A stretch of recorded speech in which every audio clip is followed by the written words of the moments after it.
Hello, everyone, and welcome to the Jeffrey Epstein Show. I'm your host, Bobbycapucci, and this is a morning update. We're going to slide back down to the Virgin Islands today and hear a little bit more from Steve Scully, the witness that came forward just a little bit ago and was telling us about how Prince Andrew was groping Virginia Roberts and kissing her on Epstein's Island. Well, this article is from the Daily Mail, and it was written by Amelia Wynn. The headline: Pedophile Jeffrey Epstein installed a 10-person shower for orgies on his infamous Pedo Island, witness claims. It's par for the course. This is the sort of thing that you would totally expect from Jeffrey Epstein. We've heard of the orgies on the island before, so why would it shock anybody to hear that he had a 10-person shower installed so that they can engage in these sick, disgusting behaviors? Jeffrey Epstein installed a 10-person shower for orgies on his Caribbean island and filled the walls of the bathroom with pictures of naked girls, it has been claimed. Steve Scully, 70, who maintained the phone lines and internet on Little St. James in the U.S. Virgin Islands, made the revelation to The Sun on Sunday. My question is this: who are all of these young girls in these pictures? Have they been contacted? Have they come forward? We don't know anything about all of these unnamed girls, and I'm starting to wonder, where did they all go? Where did they didn't all just disappear, right? They have to be around somewhere unless something far more sinister is occurring. But where are these unnamed girls? These girls that are in these pictures, these girls that were in the orgy with Virginia Roberts and Prince Andrew. Where are all of these girls? And you don't hear anything about them or from them, and it's sort of disturbing to me, folks, and it really makes me wonder what happened to them all. It comes a week after Steve, who worked for the tycoon as a phone and internet specialist between 1999 and 2006, claimed that he saw Prince Andrew, the Prince of Punkasses, groping Virginia Roberts at the pedophile's Caribbean island home. Prince Andrew has strenuously denied having any sexual contact with her. Yeah, well, we know he's a liar, right? We know he's a liar from the evidence at this point. Just follow the evidence, start at the very beginning. For those of you who might just be joining us, start at the very beginning of this saga and listen all the way through. And then if you come away thinking that the Prince of Punkasses is innocent, I would love to hear from you. Father of three Steve told the publication that Epstein had remodeled his bedroom several times, and during these renovations, he put in a 10-shower-head shower for group showers. There were more pictures in the bathroom than anywhere else, including of young, barely clothed, or semi-nude girls, he added. Again, with the semi-nude girls. Folks, there has to be some sort of accounting here, and we need to hear about where all these other girls went. What about the little 15-year-old Swedish girl who was in the Dubin's kitchen? Whatever happened to her? Has she come forward? Do we know who she is?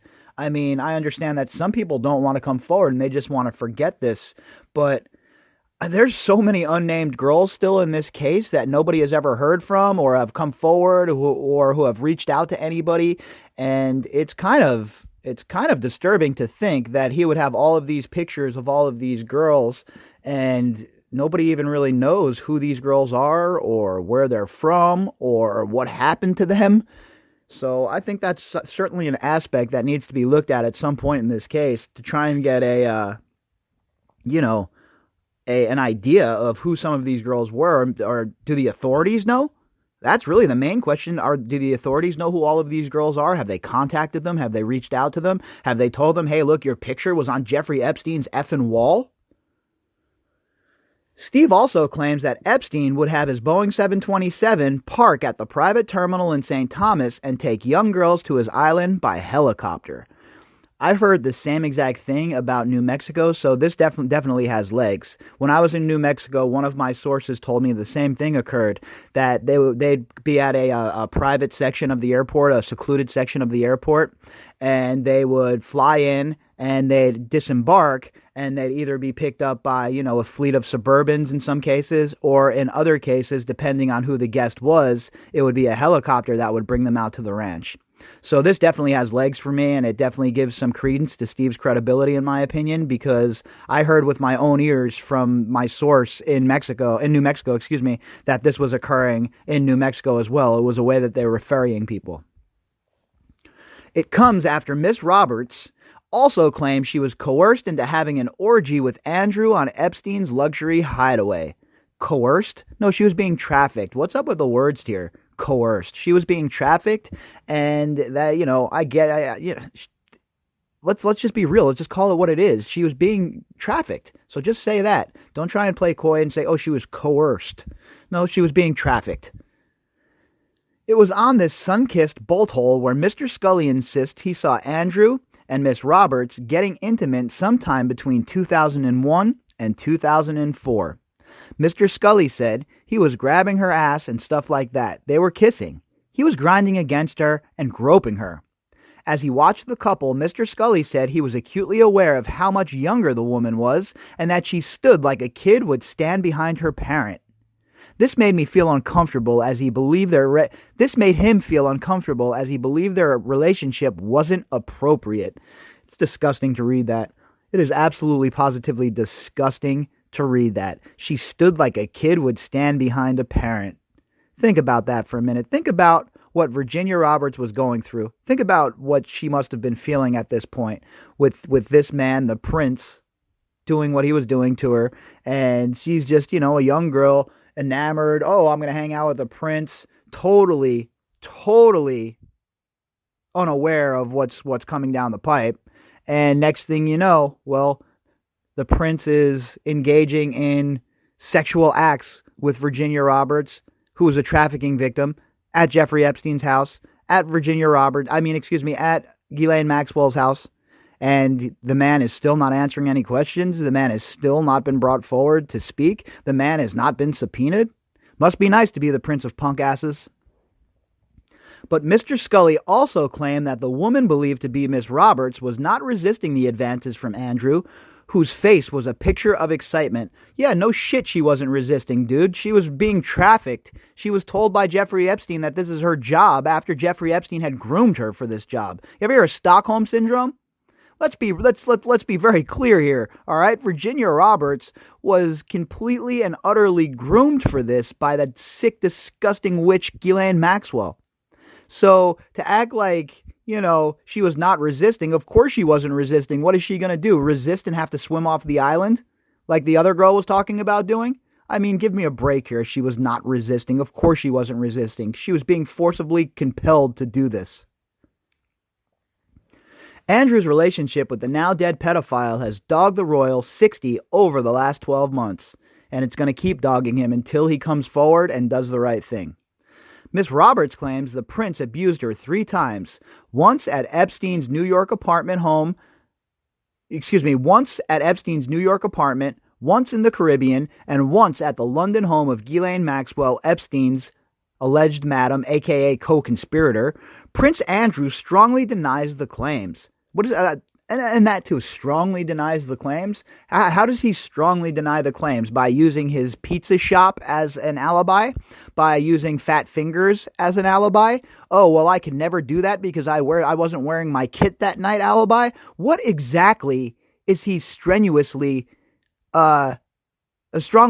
What claims is he strongly denying, and what evidence is he using to deny those claims? Because as far as I can tell, there is zero evidence that goes in the Prince of Punk Ass's favor here. Speaking about her first alleged encounter with Andrew in London, she said she was taken to Tramp nightclub, where she recalls dancing with the sweating Prince of Punk Asses. After leaving the nightclub, Miss Roberts said, "In the car, Ghislaine tells me that I have to do for Andrew what I do for Jeffrey." And there you see the grooming, folks. It started with what she would do for Jeffrey, and then it grew and morphed into what it became. They got her prepared by having her, engage in whatever sick, disgusting acts she had to engage with Epstein, and then the grooming process continued, and then when they had her to the point where they thought that she would be right for the quote-unquote job, well, they let her loose and they trafficked her to Andrew. And that's how this sort of shit works. Believe me, none of these girls don't want to do this. These girls didn't want to be there with Prince Andrew or Alan Dershowitz, for Lord's sake. Really? You think anyone wanted to have that nasty bastard anywhere near them, running around in his tighty whities, his skid mark tighty whities? No, that wasn't by choice, okay? She was compelled to do this. And that's what happens in these trafficking rings. They groom these girls, and then, well, they abuse them. Her lawyer has previously described Mr. Scully as a significant witness. Andrew has been attacked by U.S. attorneys for Epstein's survivors for not cooperating with the case.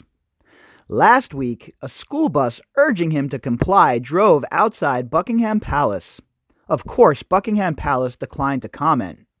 What else is new? Buckingham Palace has no comment. Buckingham Palace, well, we've already made our statement.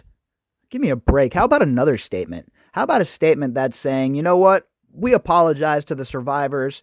We hope that they get some justice, blah, blah, blah, blah, blah. But no, never to that effect. It's none of these people care about the survivors. None of these people care about what happens to these girls or what happened to these girls. All they want to do is save face. It's like the communist Chinese party during this whole entire coronavirus outbreak. It's more important to save face than it is to come to terms with the shit that you're up to. And that's what the royal family is doing at this point. And in my opinion, we're witnessing a royal monarchy in its death throes. The Prince Andrew situation, the Prince of Punk Asses, is going to be the nail that seals the coffin shut for these royals. And I believe that we'll see the end of the Windsor line very soon. I don't think that they're going to be able to maintain their power. I think that they are crumbling from the inside out. And you just take a look at what's going on over there and the situation they find themselves in, and it's going to be a long uphill battle for the royals to hold on to their power, in my opinion. And they have the Prince of Punk Asses to blame. The Prince of Punk Asses is directly responsible for the monarchy crumbling at this point. That's right. That's Prince Andrew's legacy. That is the Prince of Punk Asses' legacy. And boy, it must burn. It really must burn this idiot to know that he's the reason that his family is crumbling all around him. Me, personally, I'm taking great joy in it. I've never been a big fan of the monarchy, and I'm certainly not a fan of them now. And the Prince of Punk Asses, that man, Prince Andrew, needs to be 100% sat down in an FBI office and given the business, because this guy right here, this Prince Andrew, not a very smart man, not a good man, not an honorable man, and obviously has been lying about the Virginia Roberts situation the whole entire time. If you'd like to contact me, you can do that at bobbycapucci@protonmail.com. That's BOBBYCAPUCCI@protonmail.com. If you would like to help the podcast, you can do that by clicking on the GoFundMe link inside of the description box. All right, folks, I'll be back later on tonight with the Daily Drop. I hope everybody enjoys their Sunday.